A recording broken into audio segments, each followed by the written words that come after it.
네, 안녕하십니까. 김 선생의 서울 이야기를 진행하는 강사 김효입니다. 이번 시간에는 서울과 경기라는 제목으로 말씀을 드려보도록 하겠습니다. 자, 여러분들이 이 서울을 둘러싸고 있는 이 경기도의 경기는 1018년인 지금부터 1000년 전인 고려 현종 9년에 처음 등장을 하게 됩니다.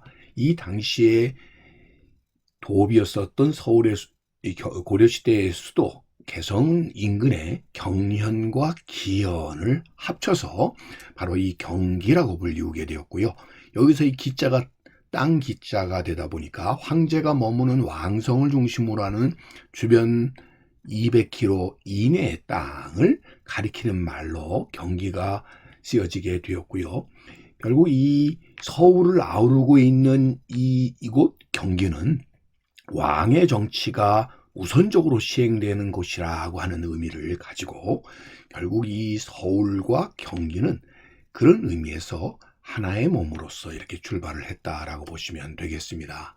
1018년 경기가 시작된 이래로 그 영역은 점차 이렇게 확대돼 왔었다고 볼 수가 있겠고요. 그럴 수 있었던 것은 나라의 발전과 이 경기, 수도 서울과 경기의 발전이라는 것이 함께를 이루어 왔었기 때문이라고 볼 수가 있겠습니다. 자, 이렇게 발전돼 나오다가 1390년에 경기가 좌우도로 이렇게 나뉘어졌었던 것을 1414년에 세종실록에서 이야기하고 있는 것처럼 좌우도로 나누지 않고 다만 경기도 관찰사 라 일컬고 살을 두어 수원에 두었다라고 하는 이런 기록에서부터 이 조선시대의 경기의 모습을 우리가 확인을 해볼 수가 있겠고요. 이것이 어느 해인가 이렇게 경기도 광주로 옮겨갔었다가 그 뒤에는 서울의 돈이문 밖에 이 경기 가명이 위치해 있기도 했었고요. 그러다가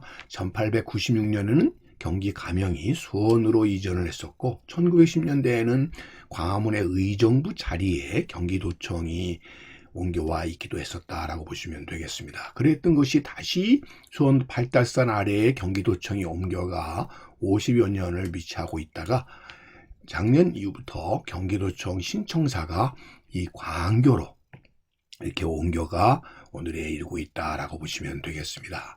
자, 이렇게 광교 경기도청이 이런 여러 차례 이전을 하면서 서울과의 관계가 이 경기도와의 관계가 서로 이렇게 연계되게 되었었다라고 보시면 되겠고요. 이런 와중에 이 서울이라고 하는 것은 조선시대의 서울이라고 하는 지금의 서울, 당시에 한성은 이 성저 심리제도를 두음으로써 이 고려시대 때의 도읍이 너무나 급획장하면서 나타났던 많은 문제점들을 미연에 방지하기 위해서 한양 도성을 중심으로 하는 성박 심리까지를 하나의 개발이 이루어지지 않는 이런 제한구역으로 두었다라고 보시면 되겠고요.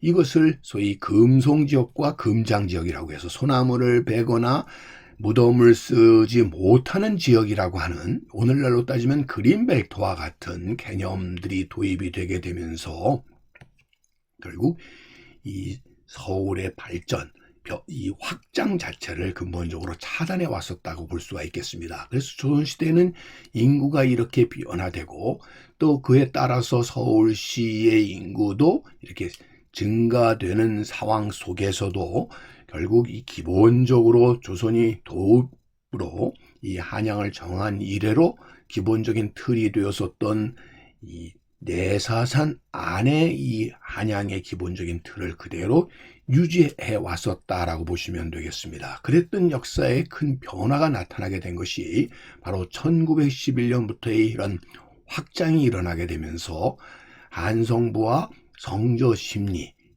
하는 기본적인 틀이 깨지기 시작했고 결국 급속도로 서울의 확장이 계기가 되었다라고 보시면 되겠습니다. 그래서 1911년에 이런 확장이 시작이 되면서 곧 이어서 마포구가 신설되고 성북구가 신설되고 이렇게 행정구역 자체가 점차 확산되어서 오늘날 25개의 구뿐만 아니라 605 킬로에 달하는 이런 서울의 확장이 나타나게 되었다라고 보시면 되겠습니다. 그래서 조선 말기의 성내와 성저 심리의 한성부의 모습이 이렇게 시간을 달리하면서 확장의 확장을 거듭하여 오늘날의 모습으로 바뀌어 나갔다라고 보시면 되겠고요.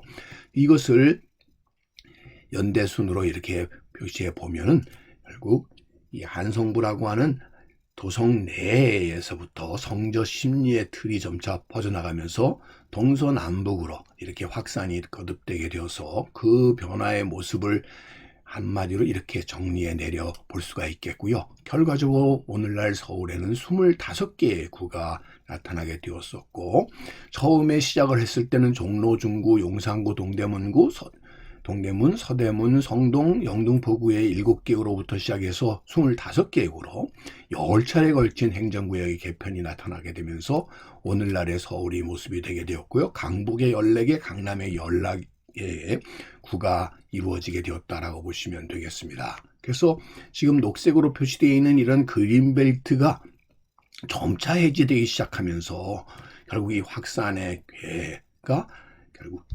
점차 확대되게 되었고요. 그 결과로 조선이 도부를 정한 이래로 기본적으로 이렇게 확장을 막기 위해서 도성안과 결국 성저심리라고 하는 것을 통해서 경기도와 한양의 어떤 균형 있는 발전을 도모해 왔었고, 또 한편으로는 이렇게 함으로써 이 메가시티로 확장되게 되었을 때 나타나는 많은 문제점들을 개선해 보려고 했었던 것인데, 이제는 서울이 세계적인 이런 대도시에서 더욱 확장을 하기 위해서 서울 주변 지역의 김포, 고양, 광명, 과천, 성남, 하남, 구리 등의 이런 서울의 편입들이 논의되고 있는 오늘의 모습을 보게 되면서 일찍이 이런 성저 심리제도와 더불어 서울과 경기의 균형 있는 발전을 위한 이러한 경기라고 하는 지역을 설정했었던 지난 1000년 전에 이런 경기의 출현의 어떤 생각들이 점차 흐려지고 있는 것이 아닌가 하는 생각을 해보게 됩니다. 오늘 이 시간에는 서울과 경기에 대해서 꽃밭을 가꾸는 김 선생이 말씀드렸습니다.